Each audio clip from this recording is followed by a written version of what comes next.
Dios les bendiga, amados hermanos. Estamos transmitiendo desde la ciudad de Tijuana, Baja California, México. Nos da mucho gusto recibirles. Le damos gracias a Dios por este nuevo día. Y primeramente vamos a empezar con una oración pidiéndole al Señor misericordia por toda la crisis mundial que el mundo está sufriendo con esta pandemia. Vamos a rogarle que tenga misericordia. Dice Filipenses 4:6. Por nada estéis afanosos, sino sean conocidas vuestras peticiones delante de Dios en toda oración y ruego con acción de gracias. Y la paz de Dios, que sobrepasa todo entendimiento, guardará vuestros corazones y vuestros pensamientos en Cristo Jesús. Gracias, Dios. Gracias, Dios, porque escrito está en tu palabra en 2 de Crónicas 7:14. Si se humillare mi pueblo, sobre el cual mi nombre es invocado, y oraren y buscaren mi rostro, y se convirtieren de sus malos caminos, entonces yo oiré desde los cielos, y perdonaré sus pecados, y sanaré su tierra. Padre Celestial, en esta hora, Dios, te rogamos, Señor, que toda la gente infectada de este virus, Dios, tenga una oportunidad, Señor. Tengas de ellos misericordia y les des espíritu de arrepentimiento, Padre, y sean ellos salvados y sanados en el nombre de Cristo. Te rogamos por todos los enfermeros, por todas las enfermeras, los doctores y las doctoras que están en esta batalla, Señor, al frente, Padre. Multiplica sus fuerzas, Señor, dales ánimo, dales esperanza, dales fe en ti, dales que se puedan convertir a ti de todo tu corazón, al único Dios verdadero y a Jesucristo a quienes has enviado. Te rogamos por toda tu iglesia en el mundo que sea protegida de esta plaga, Padre, porque escrito está que la sangre de Cristo puesta en nuestras casas no entrará la plaga a nuestra morada. Gracias, Señor, te rogamos por las autoridades para que tú les des sabiduría y puedan, Dios, resolver todos los problemas que tienen de frente, Padre. Gracias, Dios, te rogamos por todas nuestras familias que no te conocen para que las alcances y por todas las personas que están viendo este culto, Señor. Bendíceles y provéeles y fortaléceles en el nombre precioso de Cristo Jesús. Amén. Vamos a empezar, mis amados hermanos, alabando al Señor porque dice su palabra que entremos con acción de gracias a sus atrios. Y así dice este canto: con acción de gracias entro en los atrios de mi Dios, y está basado en el Salmo 100. Con acción de gracias entro en los atrios de mi Dios, con alabanza en mi corazón, porque este es el día que hizo Jehová. Me gozaré, con Cristo soy feliz. Con Cristo soy feliz. Con Cristo soy feliz. Con Cristo soy feliz. Mi vida llena de alegría está. Con Cristo soy feliz. Con Cristo soy feliz. Me gozaré, con Cristo soy feliz. Con acción de gracias, con acción de gracias entro en los atrios de mi Dios, con alabanza en mi corazón, porque este es el día que hizo Jehová. Me gozaré, con Cristo soy feliz. Con Cristo soy feliz. Con Cristo soy feliz. Mi vida llena de alegría está. Con Cristo soy feliz. Con Cristo soy feliz. Me gozaré, con Cristo soy feliz.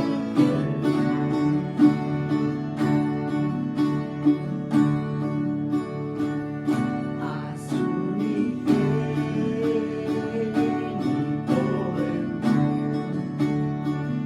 de gloria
A nuestro amado pastor Santiago González. Bendiciones.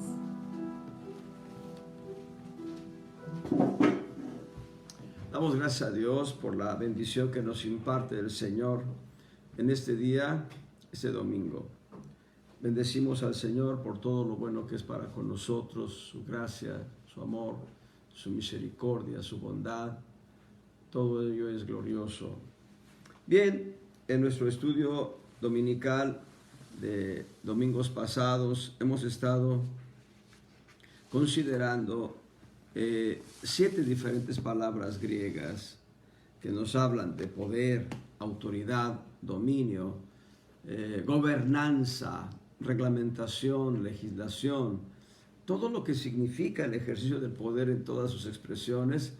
Decía nuestro amado hermano Robert Ewing que autoridad es el ejemplo que nos da la placa del policía. Eso es un emblema de autoridad, la placa. Pero poder es el ejercicio que tiene el policía con la macana. Y bueno, Dios nos da diferentes recursos y diferentes beneficios y Él no nos envía a cumplir la gran comisión desarmados, no nos manda con las manos vacías. Hemos mencionado ya 3 palabras griegas que nos hablan de poder. Exousia tiene diferentes significados, pero la manera más acercada a la enseñanza, a la estructura que estamos viendo es poder legal. Y nosotros vemos que la sangre de Cristo es un poder legal sobre nosotros. La segunda palabra es esterizo. Esterizo podemos traducirla como poder que soporta. Y no hay mejor poder que la verdad. Nada podemos contra la verdad, sino por la verdad. Si nosotros vemos en la armadura del cristiano, el cinturón de la verdad es el primero. Con el cinturón, el soldado romano tenía que ceñir toda su vestimenta a fin de que no se entreverara en medio de la guerra. El cinturón, en un sentido alegórico, el cinturón nos habla de cómo debemos concentrar el poder,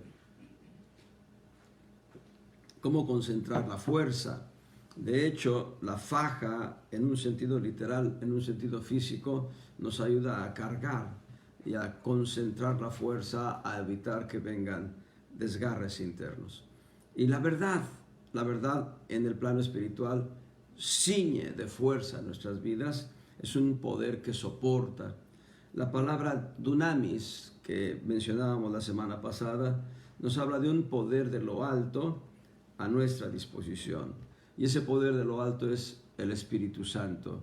El Espíritu Santo ha dosificado de dones espirituales a la iglesia, a fin de que la iglesia se mueva en ese poder, en esa unción, en ese mover de diferentes expresiones, prodigios, maravillas, milagros, sanidades. La Biblia registra por lo menos unas 12 personas que resucitaron después de muertos. Les mencioné yo a Smith Wigglesworth, un evangelista de tremendo poder. Y qué decir de otros evangelistas más contemporáneos que muchos de ellos ya nos han dejado y están ahora en la presencia de Dios, por mencionar a nuestro hermano G.G. Ávila o Ray Jennings y otros evangelistas que han hecho esta labor. Por ahí también hay otros evangelistas, Carlos Anacondi, etc. Pero bueno, ellos se mueven en una unción y hablan la palabra y suceden cosas maravillosas. El poder de la unción, ese poder de la unción que vemos en los evangelistas es dado también a la iglesia. Tú puedes ir entrenándote, empieza por reprender el resfrío y luego enfréntate a una enfermedad mayor, reprendiéndola en el nombre de Jesús. Y tú vas a ver en la unción del Espíritu Santo cómo esa unción va a funcionar y cómo esa unción va a fluir a través de tu vida. Mantén tu vida llena de oración, de alabanza, de adoración. Procura el ayuno y esto va a ayudar a que tú tengas unción del Espíritu Santo. La cuarta palabra que vamos a considerar el día de hoy es iscus. Esta palabra iscus podemos entenderla como fuerza, potencia, y también tiene el significado de habilidad para sujetar. Esta es una palabra que también tiene el sentido de potencia, virtud, pero en un sentido sencillo podemos llamarle fuerza o potencia esta palabra iscus. Y la palabra iscus es una palabra que nos habla del amor de Dios. En Romanos 12, del 17 al 21, vamos a ver el texto completo. Romanos capítulo 12, versos 17 al 21. No paguéis a nadie mal por mal. Procurad lo bueno delante de todos los hombres. Si se puede hacer cuanto está en vosotros, tened paz con todos los hombres. No os venguéis vosotros mismos, amados míos, antes dad lugar a la ira, porque escrito está: mía es la venganza, dice el Señor. Yo pagaré, dice el Señor. Así que si tu enemigo tuviere hambre, dale de comer. Si tuviere sed, dale de beber. Que haciendo esto, ascuas de fuego amontonas sobre su cabeza. No seas vencido de lo malo, mas vence con el bien el mal. Me gusta mucho la lectura que hizo un ministro de Dios hace ya muchos años sobre el verso 20. En la parte final, la última línea dice: ascuas de fuego, y él agregó: de amor. Ascuas de fuego de amor amontonas sobre su cabeza. Yo recuerdo de manera muy puntual, mi madre, una mujer creyente, ya está con Cristo, pero hace muchos años, yo era un pequeño, era un niño, tal vez 12, 13 años, 14 años, y me acuerdo que en la colonia vivían dos familias de gente mala, gente que se dedicaba al mal, a hacer cosas de pecado, abiertamente, de manera directa. Bueno, uno de los miembros de esta familia, jovencito que había sido compañero mío en la primaria, estaba sobajando a otra persona frente a la casa donde vivíamos, y mi mamá le dijo que no lo hiciera, y aquel joven injurió a mi madre y se fue. Le dijo de injurias y se fue. Pasado el tiempo, pasados algunos años, ese joven ya hecho hombre tocó a la puerta y le pidió a mi madre un vaso con agua. ¿Tú qué harías si recordaras la injuria? Al día de hoy yo la recuerdo. Mi madre presurosa tomó un vaso grande con agua, se lo sirvió, se lo dio. No seas vencido de lo malo. Vence con el bien el mal. Actúa en amor. Haz bien. No mires a quién. Simplemente haz bien. Al que te pide, dale, dice el Señor Jesucristo. Al que te pida caminar 1 milla, ve con él 2 millas. Y bueno, no hay fuerza más gloriosa, no hay potencia más sublime que la potencia o la fuerza del amor. No de cualquier amor. Existen 3 expresiones de amor. En griego es muy definida, muy elocuente la definición que nos da el lenguaje griego, porque existen 3 expresiones de amor. El mundo ha manipulado esta palabra. El mundo, la humanidad, le ha dado un giro completamente distinto. Y hablan de amor a una expresión pasional. Bueno, en realidad el sexo es lo que podríamos llamar el amor corporal. Tener sexo es tener amor corporal, el amor físico, el amor de la pareja. Nada más que, de acuerdo a la Escritura, el sexo solo tiene un lugar lícito, y es el matrimonio. Dentro del matrimonio, Hebreos 13 nos dice que es una honra. Dice, honroso es en todos el matrimonio, el hecho sin mancilla. En otras palabras, tener sexo dentro del matrimonio es una honra. No hay mancha, no hay pecado en tener sexo dentro del matrimonio, de acuerdo a la Escritura y de acuerdo a la manera en que Dios lo marca. Pero, dice enseguida ese mismo versículo, pero a los fornicarios y a los adúlteros juzgará Dios. Así que todo aquel que busca el placer sexual en la fornicación, en el adulterio y en otro tipo de abominaciones, va a ser juzgado por Dios. Pero bueno, no estamos hablando de este amor, no estoy hablando del amor sexual como la fuerza o el poder del que nos da la voz iscus. No, hay un amor del alma, hay un amor que se manifiesta en los sentimientos, emociones, en las sensaciones anímicas, en aquellos anhelos, en aquella manera emocional de movernos. Y ese amor es un amor filial, amor Filadelfia, el amor de hermanos, el amor de amigos. Tú vas y abrazas a un amigo con tal confianza y te alegras de verle y puedes sentarte a platicar horas con él y hacer diferentes actividades con él. El amor de padres a hijos es un amor filial, ese amor con el que los padres consienten a los hijos, o más que consentirlos, buscan darles todo lo que está en su capacidad. Ese amor de hijos hacia padres, ese amor de nietos y abuelos, ese amor de sobrinos y tíos, es un amor filial, es un amor del alma, es un amor de la expresión de los sentidos, los sentimientos, las emociones del alma. Tampoco estoy hablando de ese tipo de amor. Hay un tercer nivel de amor. Decía yo en el amor filial todavía, este amor también expresa, este amor Filadelfia también expresa mezquindades, también expresa egoísmos. No solo es ese amor alegre con el que vemos a la familia o con el que vemos a los amigos, a ciertos compañeros, no. Ese amor también expresa envidias, expresa mezquindades, expresa egoísmos. Por ejemplo, en un ejercicio muy rápido, en la tercera epístola del apóstol Juan, la tercera epístola universal de Juan, él dice en el verso 9, yo he escrito a la iglesia, mas Diótrefes, que ama tener el primado entre ellos, no nos recibe. Esa palabra ama es Filadelfia, es fileos. Y lo que está diciendo es que Diótrefes amaba tener el primado. Eso es una actitud mezquina y egoísta.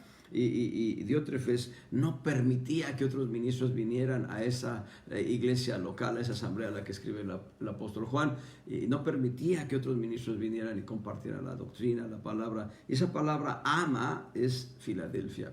El amor también, el amor Filadelfia también expresa mezquindades, también expresa ruindades, egoísmos. No solo expresa el cariño que puedes tenerle a alguien, puede expresar el cariño que puedes tenerle al dinero, y por encima del dinero, y nada por encima del dinero, y puedes estar aplastando a una persona, a un conjunto de personas o empresas, qué sé yo, con tal de alcanzar tus objetivos. Es una mezquindad, Filadelfia. Tengamos cuidado en ello. De hecho, les dejo una semilla a todos ustedes. Cuando lean las 3 epístolas del apóstol Juan,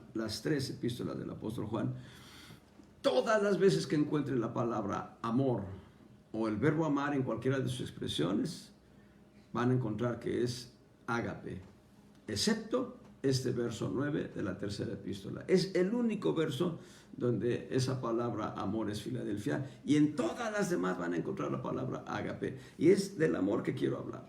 Amor ágape, el amor que es de Dios y el amor que es Dios mismo, de acuerdo a 1 de Juan 4, 7, 8 y 16.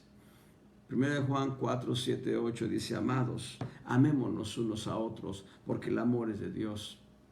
Todo aquel que ama es nacido de Dios. El que no ama a Dios no conoce, porque Dios es amor. Y el verso 16 dice: Dios es amor.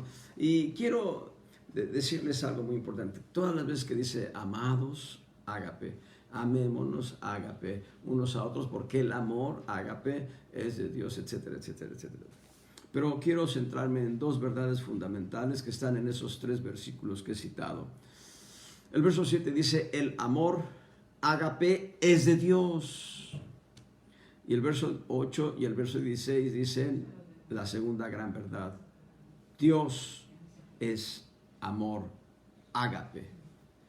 Dios no es amor eros, Dios no es amor Filadelfia. Dios nos ha dado el amor erótico dentro del matrimonio para que lo disfrutemos como una honra. Dios nos ha dado el amor Filadelfia para que lo expresemos a los amigos, hermanos, familia, a todos aquellos a quienes podemos ministrarle cariño y amor, y aún a aquellos desconocidos que son dignos de misericordia. Pero la parte específica, esa segunda es Filadelfia, pero la parte específica que quiero enfatizar es amor ágape.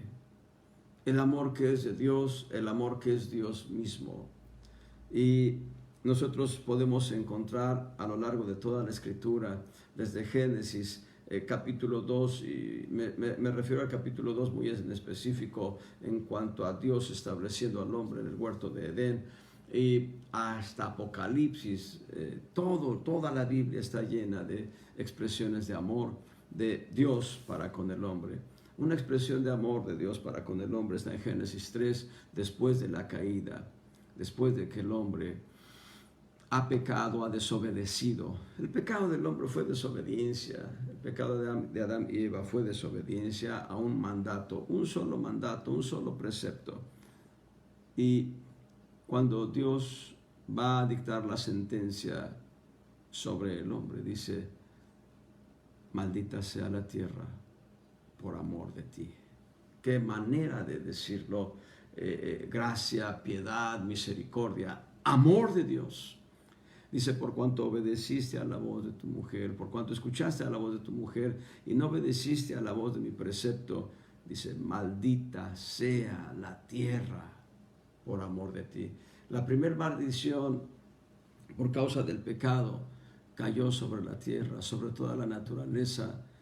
Por eso la misma naturaleza gime para que se cumplan los tiempos gloriosos de los hijos de Dios. Pero regresando, dice: por amor de ti. No hubo maldición sobre el hombre en ese capítulo. La primera maldición sobre el hombre fue la que recayó sobre Caín.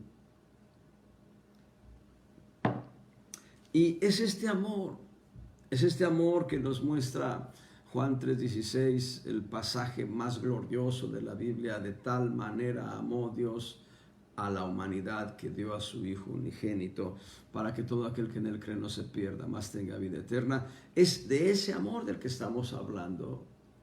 Es ese amor que Dios manifiesta. La Biblia en los evangelios sobre todo dan testimonio de cómo Dios el Padre ama al Hijo, a Jesucristo. Dios lo ama en un amor sublime. Dios da testimonio: este es mi Hijo amado en el cual tengo contentamiento. Este es mi Hijo amado, a él oíd. Y cuando Cristo le dice: glorifícame con aquella gloria con que fui contigo antes de la fundación del mundo, y dice el Padre: yo te he glorificado y aún te glorificaré. Pero hay algo interesante en todo esto. Dios ama a Cristo con un amor sublime, y sin embargo lo entregó para que nosotros recibiéramos perdón de pecados y vida eterna. Y eso nos habla del sublime amor del Padre por nosotros. De tal manera amó Dios a Santiago, de tal manera amó Dios a cada uno de nosotros, que dio lo que más amaba. Dio a su Hijo Jesucristo por nosotros.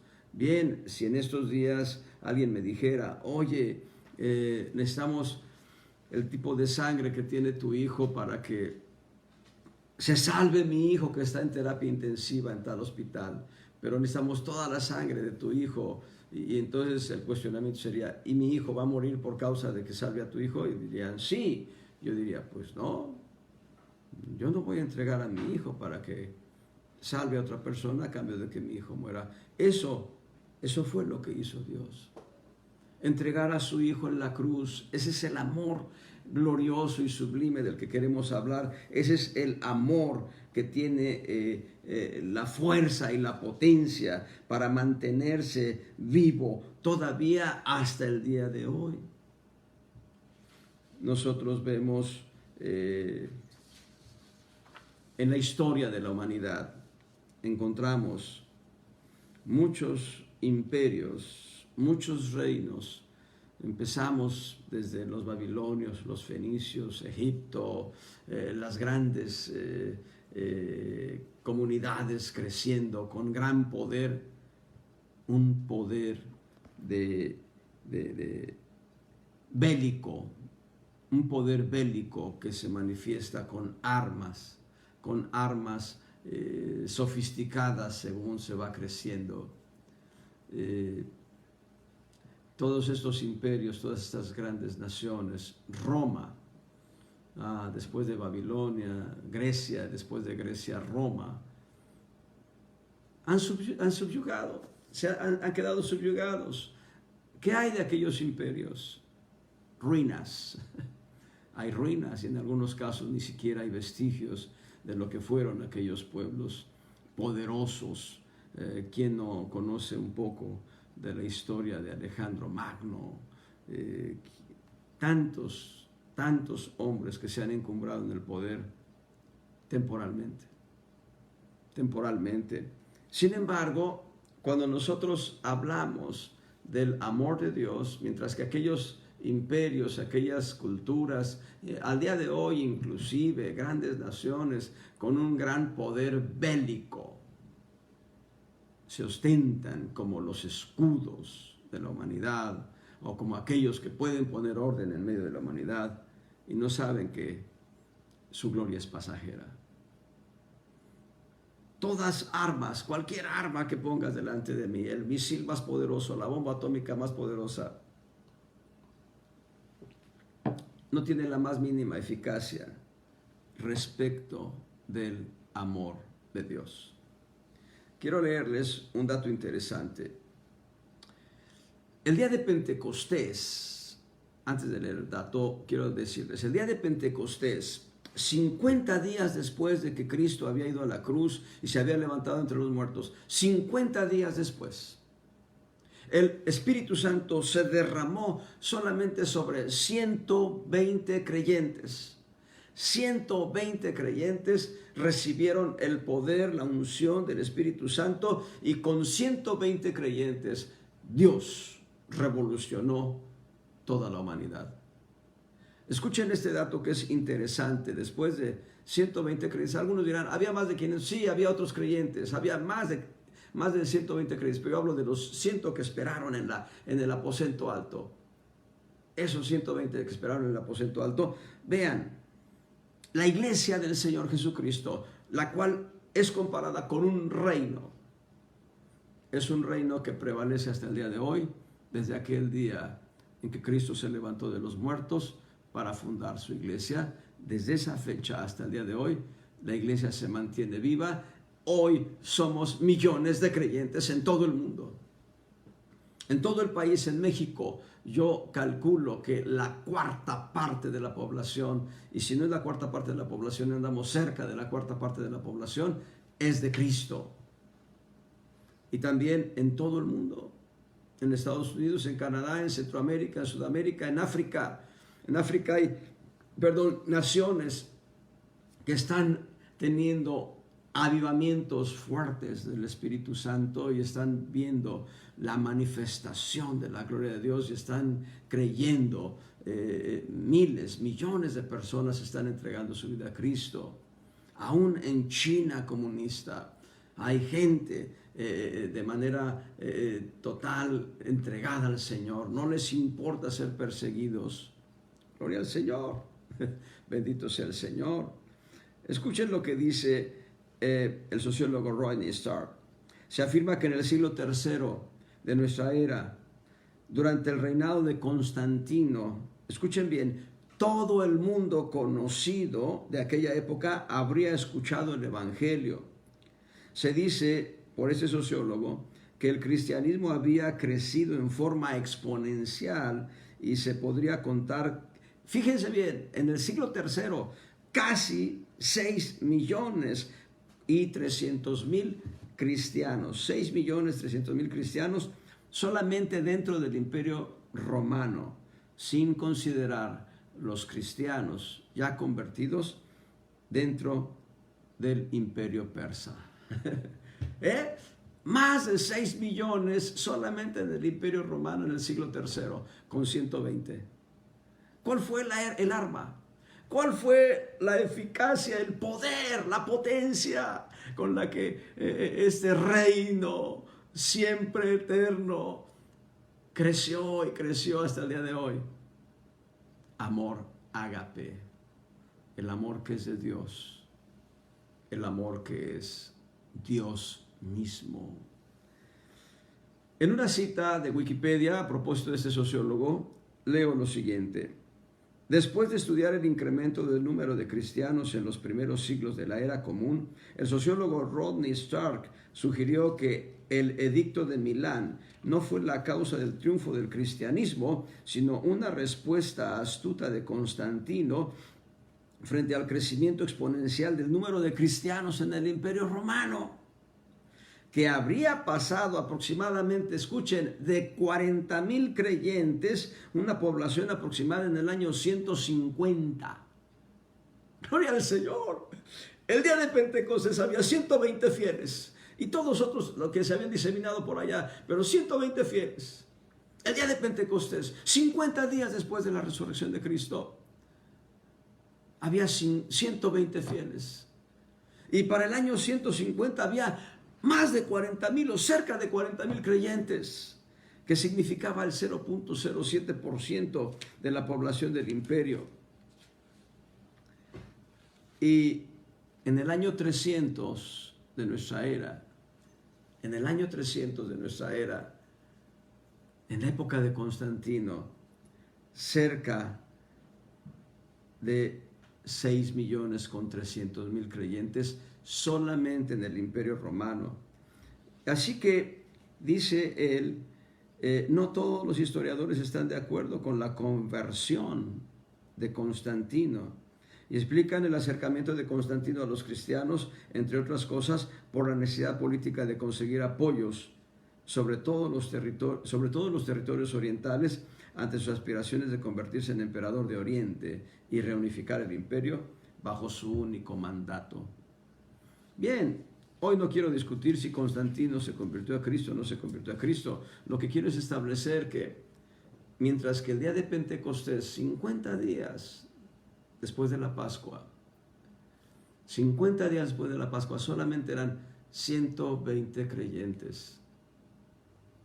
300 años después eran más de 6 millones de creyentes. Más de 6 millones de creyentes.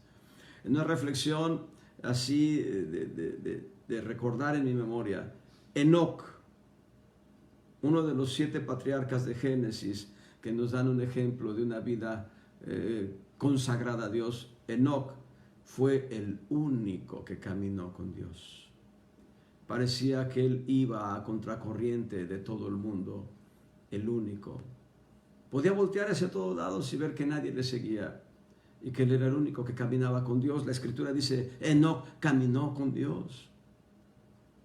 Pero después de la Pascua, muchos siglos después, cuando Cristo viene, cuando Cristo toma forma humana, cuando Cristo camina, cuando Cristo imparte bienes y bendiciones por causa del amor de Dios que estaba dentro de Él, cuando Él se ha levantado, Él ha partido al cielo, 120 esperaron la promesa. Y 120 fueron llenos del Espíritu Santo. Y 120 revolucionaron el mundo conocido. Y en el año 150 de la era cristiana, cuando habían pasado apenas unos 120 años, poco menos de 120 años, ya había un número cercano a los 40,000 creyentes en un margen de 120 años. Y en un margen de 280 años, más de 6 millones. Gloria sea al Señor. Esa es el arma más potente que no conocen los líderes de las naciones. No se trata de un arma mortal. No se trata de un arma que te quite la vida. No se trata de un arma que te hiera, que te lastime. Es un arma que te transforma y es el amor de Dios. El amor que es de Dios y el amor que es Dios mismo. Y te tengo una excelente noticia. Este amor que ha transformado es el arma más efectiva para la extensión del reino de Dios. Y el reino de Dios no tiene fin. Naciones emergerán con gran poder y se apagarán. El reino de Dios al día de hoy, sin tener un censo completamente oficial, pero al día de hoy el reino de Dios tiene millones de creyentes en todo el mundo. Simplemente la suma de todos los creyentes en todo el mundo, todos los creyentes en Cristo como Salvador personal, la suma de todos ellos es de muchos millones. Muchos millones. De las naciones más pobladas, China, India, son naciones que tienen millones de habitantes. Yo diría, la población del reino de Dios rebasa en números la población del país más poblado del mundo hoy en día. Gracias a una arma que más que ser arma secreta, es un arma completamente revelada, el amor de Dios para con nosotros. Y algo muy importante que quiero decirte sobre este amor, y es lo siguiente: este amor ha sido derramado en nuestros corazones para que nosotros amemos como Dios ama. Romanos 5 dice, y la esperanza no avergüenza, porque el amor ágape de Dios ha sido derramado en nuestros corazones. Y yo lo quiero decir, no solo el hecho de que el amor de Dios ha sido derramado en nuestros corazones, quiero decirlo de esta manera: Dios mismo está dentro de ti. Tú has creído en Cristo como tu Salvador personal, Dios mismo está dentro de ti. Cristo Jesús es Dios, Cristo Jesús está dentro de ti. Y Él es el amor manifiesto. Ya mencioné el Padre dando lo que más ama. Y si quisieran ver si este fuera el amor de Dios para con el Hijo, es el mismo amor de Dios para con nosotros, al dar lo que más amaba para pagar el precio de nuestro rescate. Pero algo glorioso, sublime, también nos dice Efesios capítulo 5, versos 1 y 2. Dice el apóstol Pablo, dice, sed pues imitadores de Dios como hijos amados, ágape, agapao, y andad en amor ágape, como también Cristo nos amó con amor ágape y se entregó a sí mismo por nosotros. Ofrende sacrificio a Dios en olor suave. Significa que no solo era la voluntad del Padre entregar lo que Él más amaba, sino que era la voluntad del Hijo entregarse a sí mismo para manifestar cuánto es su amor por nosotros. Gloria al Señor. Eso es amor en acción. Dios volteó desde los cielos, nos vio muertos en nuestros delitos y pecados, nos vio dentro del fango y la miseria, nos vio dentro del estiércol, muertos. Y no es una herejía decir que el Padre desnudó su brazo de misericordia, de gracia, y lo introdujo en lo más vil del estiércol y nos sacó a un lugar amplio, nos lavó con la sangre de Cristo. El Salmo 40 es muy elocuente en esta línea del amor que estoy hablando, manifestado a nosotros, y es un amor que Dios quiere que nosotros también manifestemos a la humanidad. Así que si tu enemigo tiene hambre, dale de comer. Si tiene sed, dale de beber. Vean cómo dice el Salmo 40, Salmo de David, un salmo que solamente podía ser ejecutado por el músico principal.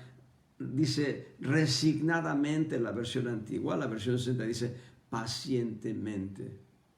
Esperé a Jehová, e inclinóse a mí y oyó mi clamor, e hízome sacar, noten, de un lago de miseria, del lodo cenagoso, y puso mis pies sobre peña y enderezó mis pasos, puso luego en mi boca canción nueva, alabanza a nuestro Dios. Por eso entendemos, no es una exageración decir que Dios desnudó su brazo. Ese brazo desnudo es Cristo, y se extendió hacia lo más profundo del estiércol y nos tomó y nos lavó con su sangre preciosa, manifestando ese amor piadoso por nosotros, y nos trajo a una nueva vida. Gloria sea al Señor. Ese amor, Dios quiere manifestarlo a través de ti a la gente. Así que si te injurian o si te hacen como que te están dañando, si alguien se voltea contra ti, bendice, bendice, bendice. Pide a Dios misericordia y que esa gente se vuelva a Cristo. Conozco el testimonio de una persona, un servidor público, que tenía una secretaria muy dura en su corazón y en su conducta. Y él nunca procuró dañarle a la secretaria, sino procuró manifestar el amor de Dios. Y esa mujer entregó su vida a Cristo, y los hijos de ella entregaron su vida a Cristo por un testimonio de amor que tuvo el jefe, amor agape, amor que es de Dios, amor sacrificial. Este amor es un amor incondicional, es un amor, es un hablar franco, es una entrega incondicional. El amor de Dios es una entrega incondicional, es un hablar franco, es una aceptación sin obstáculos, pero también es una búsqueda de intimidad con Él, nosotros con Él, en lo íntimo, hablar con Él, platicar con Él. Y ese amor es el que debemos expresar a la gente. Ese amor es el que debemos hacer manifiesto. Ese amor es el que transforma corazones. Ese amor es el que hace crecer el reino de Dios. Este reino de Dios que es más que eterno, es siempre eterno. Porque estuvo en el corazón del Señor antes de la fundación del mundo y hoy permanece manifiesto a través de su iglesia para estar por toda la eternidad juntamente con Él. Muy bien, quiero decirles que esta palabra ischus en algunos pasajes se traduce como fortaleza. Por ejemplo, en Efesios 6:10, por lo demás, hermanos míos, confortaos en el Señor y en la potencia de su fortaleza. Esa palabra fortaleza es ischus, la palabra potencia es kratos. Así que esta palabra ischus va a traducirse en otras ocasiones como potencia.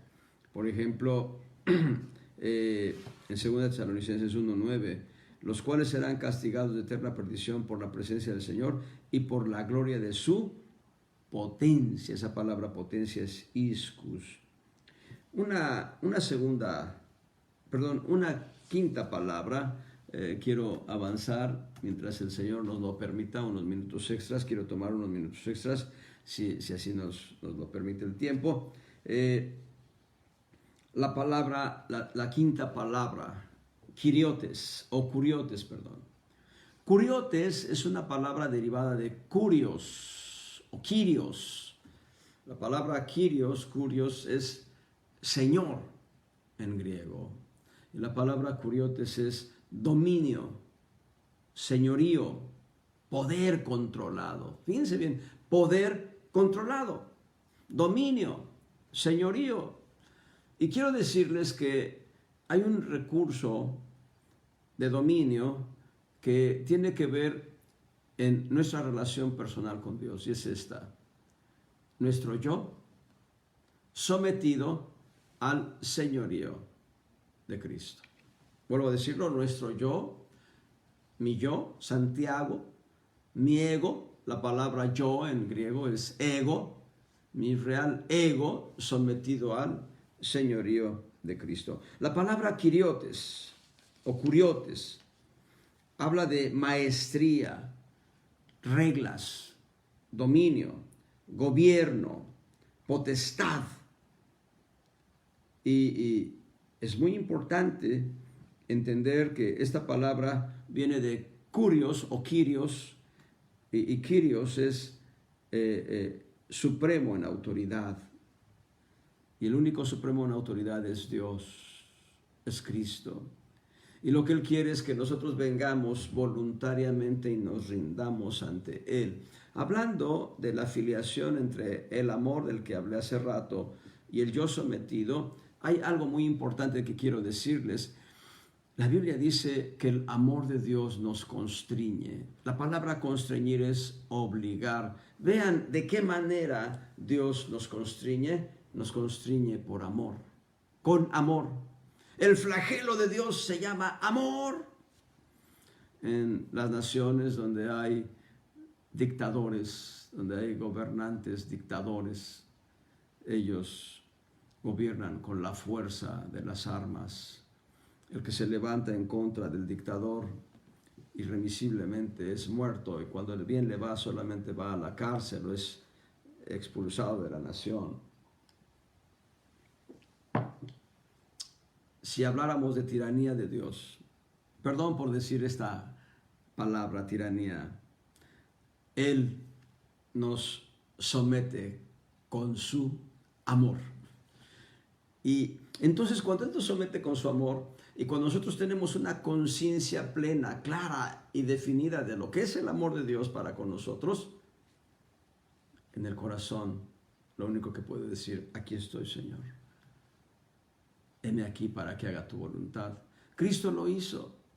Cristo, antes de la fundación del mundo, en un diálogo que está registrado en los Salmos, en el profeta Isaías, y revelado en el Epístola de los Hebreos, en el capítulo 10, cuando Dios ve en su presciencia de lo que habría de suceder con el hombre en cuanto a la caída en pecado, Hay una pregunta que hace Dios a sí mismo, el Padre, el Hijo, el Espíritu Santo, las tres personas de Dios preguntan en un soliloquio, ¿a quién enviaré? ¿Quién irá por nosotros? Cristo dice, heme aquí, envíame a mí. El hacer tu voluntad me agrada. Y esa expresión de Cristo quiere que nosotros la expresemos hoy, en esos tiempos, y que le digamos, heme aquí, Dios, heme aquí, Padre Celestial. El hacer tu voluntad es lo que quiero, es lo que me agrada, hacer tu voluntad. Un sometimiento total al Señor. La palabra curiotes, de curiacos también, de curios, es aquello que pertenece solamente a Dios. Y el Señor, Cristo es curios, Cristo es el Señor, el que tiene todo señorío, toda potestad. ¿Y por qué nosotros no someternos ante Él?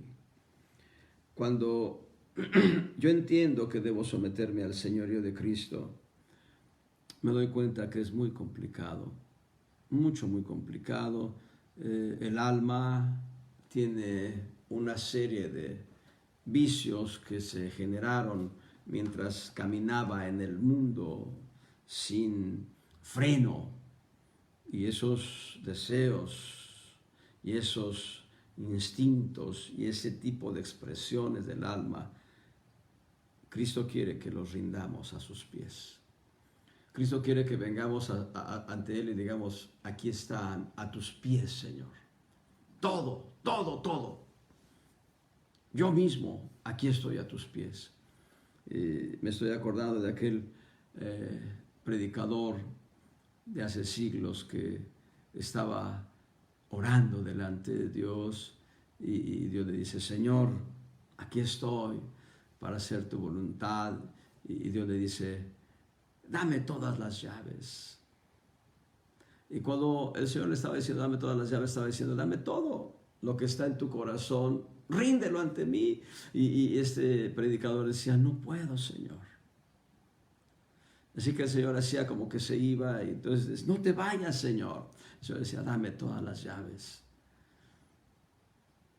Hasta que finalmente, cuando parece que ya todo está terminado y el Señor se aparta de él y dice, sí, Señor, todas las llaves, todo mi ser, todo lo que tengo, todo lo que soy, todo lo que hago, es tuyo.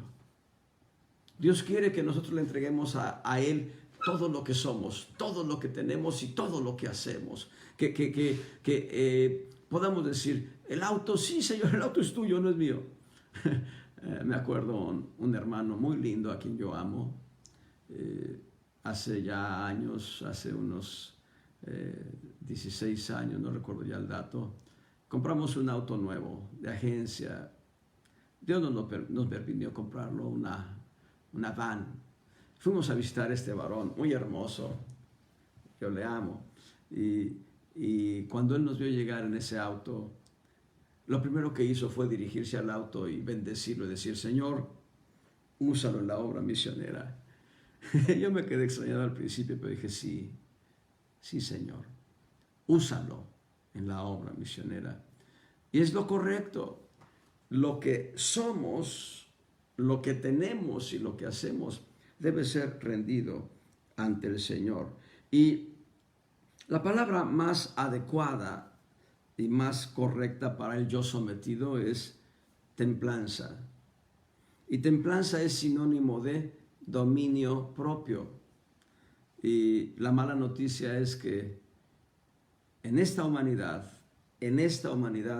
nadie, escúchenlo bien, nadie tiene dominio propio. Sin embargo, me gusta mucho el texto de Judas en el que se afirma en Judas 1:4, solo Dios tiene dominio. Por eso es importante que nos rindamos ante el Señor. Por eso es importante que le demos todas las llaves, todo. Aquí estoy, Señor, a tus pies, rendido por completo. Me has cautivado con tu amor. como dice el profeta, me sedujiste y fui seducido. Y no hubo más reposo en mis huesos, era como un fuego que quemaba mis huesos y no pude callar tu palabra. Que podamos ser seducidos por el amor de Dios para que vengamos ante Él y digamos, sí Señor, aquí estoy, rendido a tus plantas, totalmente, por completo. Nada me reservo, todas las llaves son tuyas.